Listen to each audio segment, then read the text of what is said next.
Hello friends, welcome to the world of project management and a overview session on develop team process in the project resource management knowledge area. Motto of this training is to share my experience in preparing for the PMP certification, and I have prepared few slides. Let's quickly move to our agenda for this session, that we are going to discuss on what is develop team process and its ITTOs in more detail. That is inputs, tools and techniques and outputs.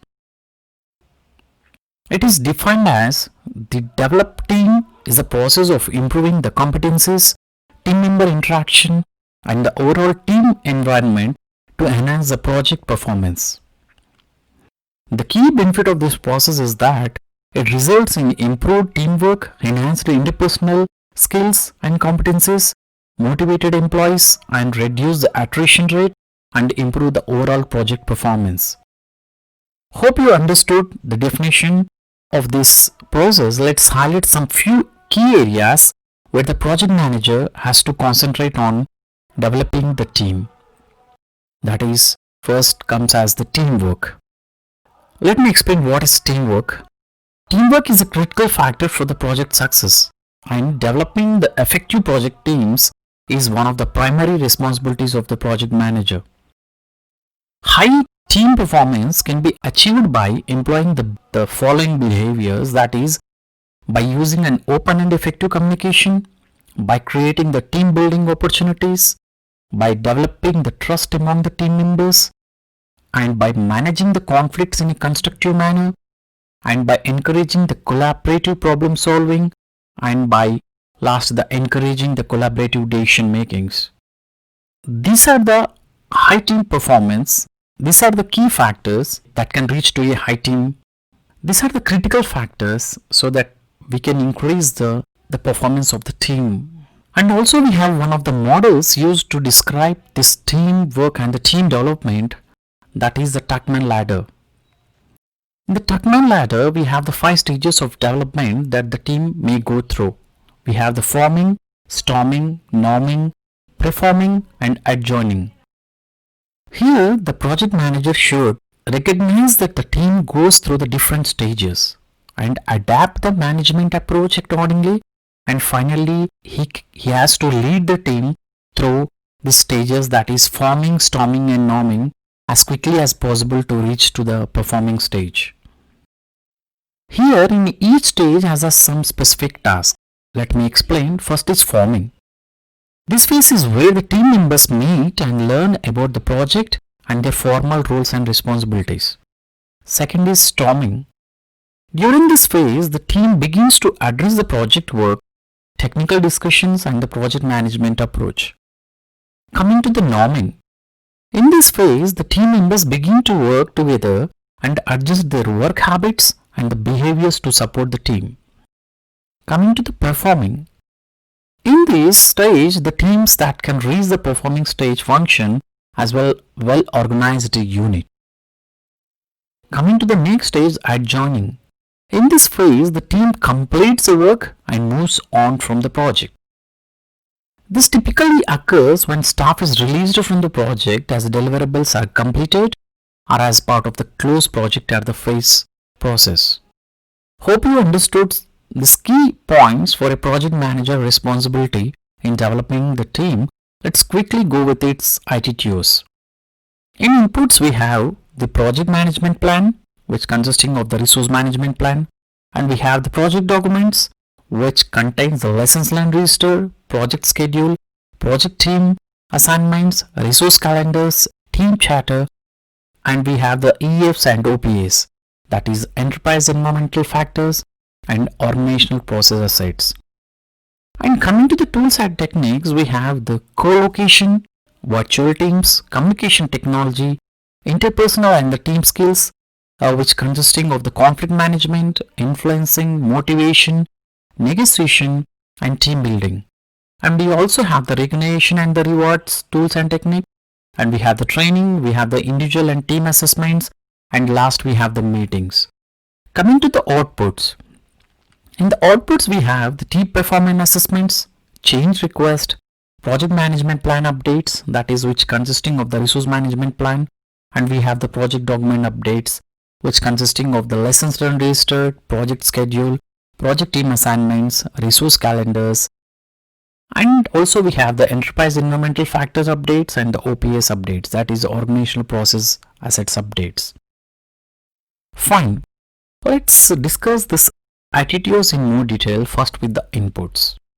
In inputs, first we have the project management plan, which consisting of the resource management plan. In this resource management plan, it provides the guidance on providing the project team members rewards, feedback, additional training, and the disciplinary actions as a result of the team performance assessments. And we have different other forms of the project team management also here. Hope you understood this resource management plan input. Let's move to the next input. We have the project document, which consisting of the lessons learned registered, project schedule, project team assignments, resource calendars, and the team charter. Let's explain one by one. First with lessons learned registered. Lessons learned registered in the project with regarding to developing the team can be applied to the later phases in the project also to improve the team performance. Coming to the project schedule. The project schedule defines how and when to provide the training to the project team and develop the competencies required at different phases. And coming to the project team assignments. In this, the project team assignments identifies the team and members' roles and responsibilities. Coming to the calendars, that is resource calendars. Resource calendars identify the times when the project team members can participate in the team development activities. It also helps to illustrate the team availability during the entire project. And coming to the team charter. The team charter is where the team operating guidelines are documented. So simple. Hope you understood about this input of the develop team process. Let's move to the next input.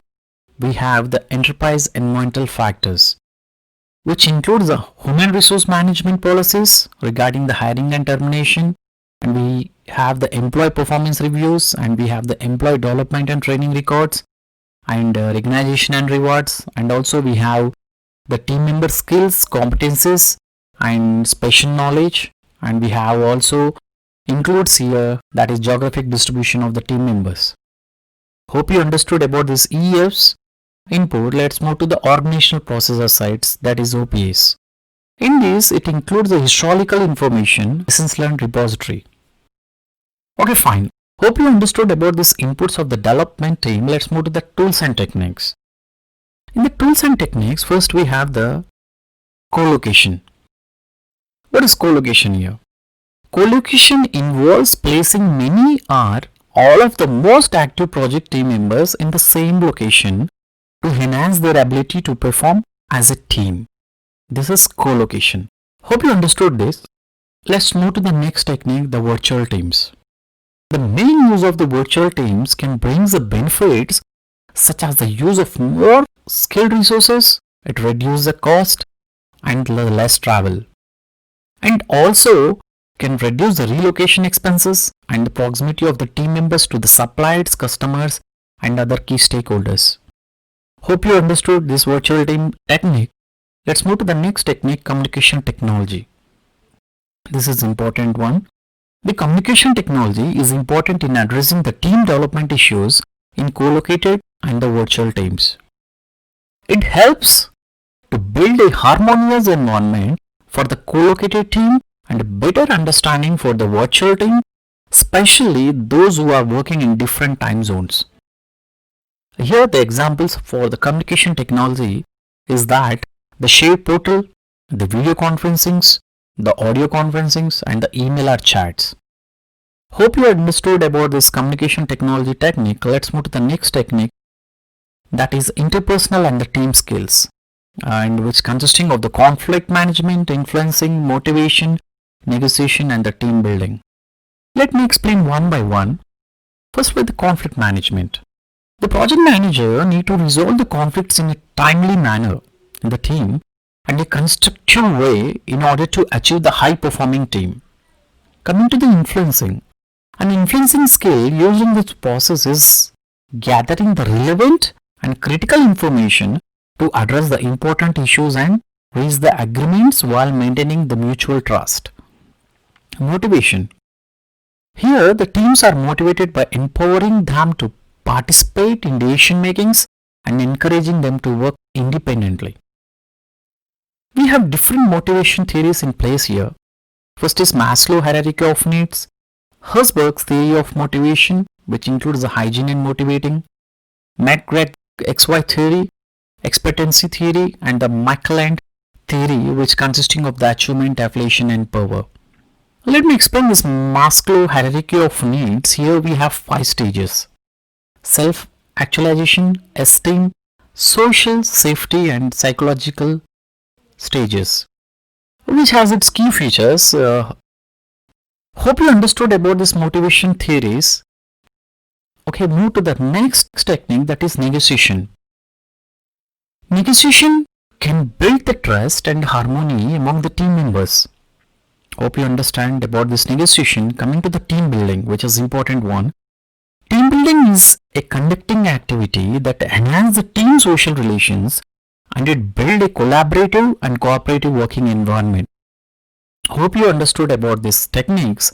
Let's move to the next technique, the recognition and the rewards. In this technique, people get motivated when they feel they are valued in the organization, and also this value is demonstrated by the rewards given to them in the form of gifts, in the form of accolades, etc. Hope you understood about this technique. Let's move to the next technique. We have the trainings, which is an important one in any organization. The training includes all the activities designed to enhance the competencies of the project team members. It can be both formal or informal. Example of the training methods, we have different methods, that is classroom trainings, online trainings, computer based, or the job trainings, and from the other project team members are external trainings, or mentoring from the different colleagues, or the coachings. Hope you understood about this technique. Let's move to the next technique, individual and team assignments. This tool gives the project manager and the project team insight into the areas of strengths and weaknesses and take decisions. Hope you understood this technique. Let's move to the next technique, that is meetings. Meetings are mainly used to discuss and address the pertinent topics for developing the team, that is enhancing the team development and discussing the issues and resolving the conflicts, etc. Hope you understood about all these tools and techniques of this process, that is develop team process. Let's move to the outputs. Let's discuss the first output, that is team performance assessments. As a project, team development efforts such as the training, team building, and co-location are implemented, the project management team makes formal or informal assessments of the project team effectiveness. Moving to the next output, we have the change request. As I explained earlier in my previous sessions, if any of the change occurs as a resulting of carrying out this development team process, has to go through the PICC, that is Perform Integrated Change Control process. Coming to the next output, we have the project management plan updates. That includes the resource management plan, which I already discussed in the inputs phase. Let's turn to the output phase. The IT provides the guidance on providing the project team members rewards, feedbacks, additional trainings or disciplinary actions as a result of the team performance assessments, and all the forms of project team assignments are recorded in this resource management plan output. Coming to the next output, we have the project documents. Here in the project documents, you know that we have the lessons learned register, project schedule, project team assignments, resource calendars, and the team charter. Let's explain one by one. First is lessons learned register. The lessons learned register is updated with the information on the challenges encountered and how they could have been avoided, as well as approaches that work well for the development of the team. Project schedule. Here in this, the activities to develop the project team may result in changes to the project schedule. Coming to the project's team assignments. In this, when team development results in changes to agreed upon assignments, these changes are recorded in this project team assignments documentation. Coming to the resource calendars.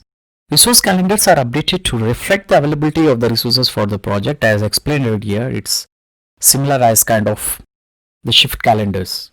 Coming to the last, team chatter. The team chatter may be updated to reflect the changes to agreed upon the team operating guidelines that results from the team development. Okay, hope you understood about this project document updates. So let's move to the next output, that is enterprise environmental factors updates. Here in this, which includes the employment, the development plan records and the skill assessments. Coming to the next output, we have the organizational process assets updates. In this, we have the training requirements and the personal assessments. Hope you understood all the outputs of the development team process, and we have completed all the tools and techniques of the developed team process, that is inputs, tools and techniques and outputs.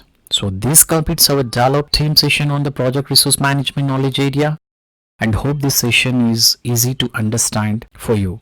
Fine. Let's discuss more on the next process in the project resource management knowledge area in the next video, that is manage team. Kindly provide your feedback on the given email ID and subscribe my channel if you like this video.